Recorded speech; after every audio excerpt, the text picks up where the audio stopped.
and welcome to another edition of Return to the 90s. So, here we go. We're going to get into some amazing TV shows, in which you're going to be starting off. Well, normally I do the movies first, but I can't wait to do these TV shows because these were three impactful, hilarious, entertaining shows that entertained everybody in the 90s. So, the first one is Seinfeld itself. Seinfeld, George Costanza, Kramer, Elaine, Seinfeld himself. The cast was amazing. The fact that it didn't continue on beyond 8 or 9 seasons, I just don't understand it. Because let's evaluate this. So, in season one, we really got to know the cast, the characters, some classic episodes. I really love and admire the fact that there was so many guest stars in the show that would just randomly show up. Um, I mean, the episode that I love the most and that I continuously watch on Hulu all the time, honestly, if Jay Wilkins 79 knows this as well because I watch Seinfeld a lot and Friends and other shows. Um, so I love the episode where they get lost in the parking lot and Elaine has the goldfish and they can't find the car and Jerry gets in trouble basically for peeing in the parking garage because he can't hold it anymore. Um, and he gets turned in and arrested, and it's a huge ordeal. And then at the end of the episode, the funniest thing of it was they found somebody to help them go around their parking garage to find the car. And eventually they end up finding the car, but come to find out, the keys are missing or something. I can't remember the exactly. But that's just one of the episodes. The other one that I really love is the Soup Nazi episode. That one is absolutely hilarious. Um, the other one that's really funny too is the episode with the crazy girlfriend that collects the toys that Jerry wants to play with because they're all like classic action figures. I love Seinfeld. Seinfeld was always hilarious, funny, outgoing, always spins and twists in each episode. I have no complaints with Seinfeld whatsoever. It is amazing. I can't not say enough about it. So now we're going to get into Friends. Friends, another top show that was so successful for NBC. Um, and I have nothing bad to say about that.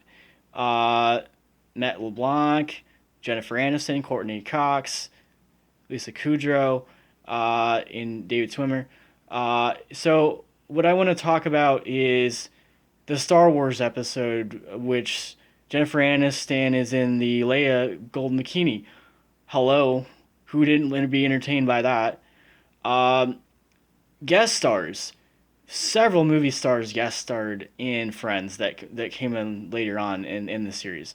Um, I really enjoy Joey. I thought Joey's character was hilarious, and honestly, everybody in that show was really funny.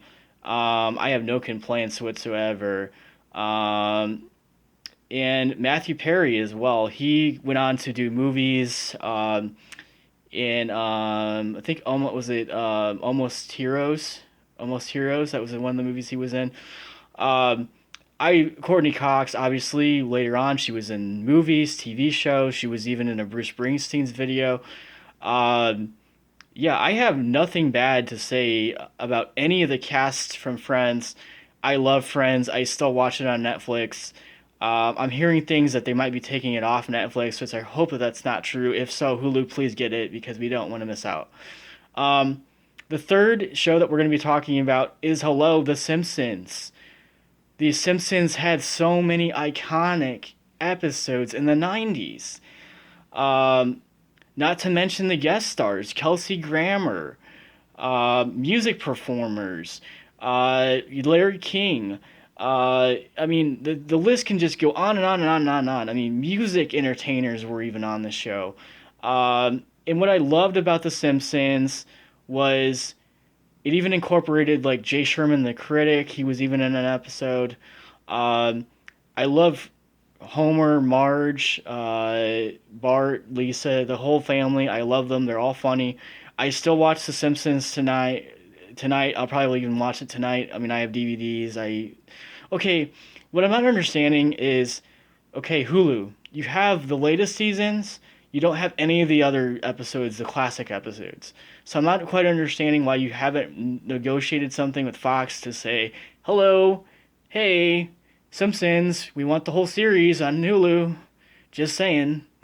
So, with that, we're gonna move on from. Sorry, I'm a little bit flustered because I've been rehearsing this for a little bit. So, anyways, we're gonna get into the movies now. Okay, Batman Returns. So, what I want to talk about Batman Returns is far is okay, dark, twisted, entertaining. I love the Penguin. The Catwoman was amazing in the movie. Hello, Michelle Pfeiffer. And she looked really good in that movie, by the way. Just saying. Was always nice, yeah, eye candy for that. When I was younger. Um, Danny DeVito as the Penguin, honestly, was decent. Now, okay, some people complained about him playing the Penguin, but I'm saying why. That movie was perfect as far as I'm concerned. It's an amazing movie. I have nothing bad to say about it. Michael Keaton, as far as I'm concerned, is Batman, man, from the 90s. That was who Batman was. Okay, when we got into the later movies, they made really bad decisions with casting Batman, and that's the reason why the movies weren't as successful as the first two. So, we're going to move on from that to one of my favorite movies of all time, which is Problem Child, the first movie. Um, what I love about that movie is it's out there. It's not your typical family friendly comedy because this kid is a straight up lunatic.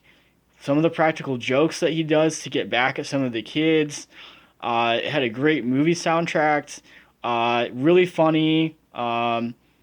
Plus the guy that played the dad, also was in so many other TV shows. He was also in Eight Simple Rules as well. He played the father on that series as well. So we're gonna move on from that to the last movie, which is one of my favorite Disney movies, and nobody talks about it, and I don't understand why. And that's Heavyweights. It's one of the very first movies that really defined basically what it's like to be an overweight kid and have to go to camp to try to correct the problem. And what I really enjoyed about it was it had some decent moments in the movie that really made you think about how to treat people with respect no matter what background that they're from. And that's what I really enjoyed about the movie. And Ben Stiller also is in the movie. That was one of his first roles, where he basically plays the camp counselor who bullies all the kids and who keeps the sweets away from them and tries to pull practical jokes on them. And that was a different character for him, because that's not normally something that he would do. He would not be like in, kids' movies. So that was kind of interesting. And the other one that I really want to, I know that I try to stay to, three TV shows, three movies, but again, this is another movie that I want to talk about, especially if you're a Disney fan. The Big Green. The Big Green was one of the best sports themed movies, honestly, that I've seen Disney wise. It's a soccer. Okay, yes, it's a soccer, movie, but whatever. Ed O'Neill is also in that movie. He makes a guest appearance. Um, so what I want to really talk about with is the plot was really funny. I love the scene with the goaltender who uh, basically every time that the opponent is shooting the ball at him, he envisions that person as the team name that they're playing. So like the Knights, the Panthers, I think one of them is like the Dolphins or something. So it's just random weird stuff. Like that's what I really enjoyed about that film. It's one of the better movies, honestly, Disney's made in the past probably 30 years. Um, and then obviously some of the cast members from that movie were also later on in like movies like Mighty Ducks 2 and 3 and other stuff like that. So I'll be out of your hair. I just wanted to talk about three TV shows and a few movies that I thought were really decent that you guys should check out. Peace